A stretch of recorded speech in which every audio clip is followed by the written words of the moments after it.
Setiap malam di apartemennya, Jimmy selalu mendengar melalui dinding. Dengan stetoskop menyadap percakapan pasangan di sebelahnya. Merasa tidak puas hanya mendengar saja, jadi ia mengebor sebuah lubang kecil di dinding, lalu memasang kamera tersembunyi. Suatu hari berharap melihat sesuatu yang romantis, ia malah melihat sekelompok orang merencanakan penggalian terowongan untuk merampok sebuah bank. Terowongan itu akan melewati tepat di bawah apartemennya. Ia juga menyaksikan sang pemimpin geng membunuh salah satu anak buahnya tanpa ampun. Melihat itu, Jimmy ketakutan dan hampir menelpon polisi. Tetapi kemudian seorang pria tua masuk ke ruangan. Betapa terkejutnya ia saat mengetahui pria itu adalah kepala polisi sekaligus otak di balik perampokan itu. Jimmy sadar ia tidak bisa mempercayai polisi. Seketika sebuah ide gila muncul di dalam pikirannya. Ia akan mencuri dari para pencuri. Para perampok berencana menggunakan gerobak kecil untuk menggerakkan uang curian melalui terowongan. Jimmy berencana menggali lubang di lantainya, dan ketika gerobak melintas di bawah apartemennya, ia akan meraih uangnya lalu menutup rapat lubang itu. Karena ia kesulitan bergerak, Jimmy sempat berpikir untuk meminta bantuan orang yang tinggal di atas.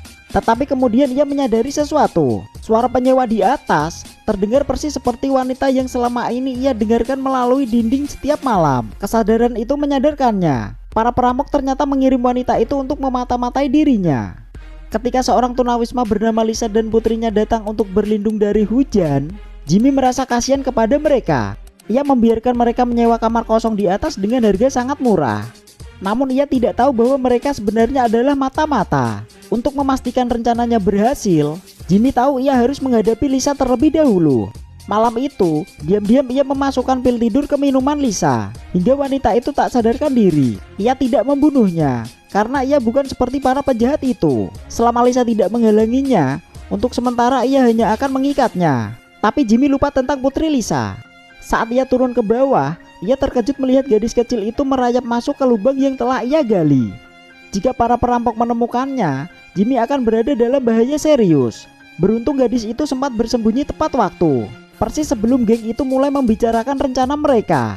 Jadi ia tidak diketahui.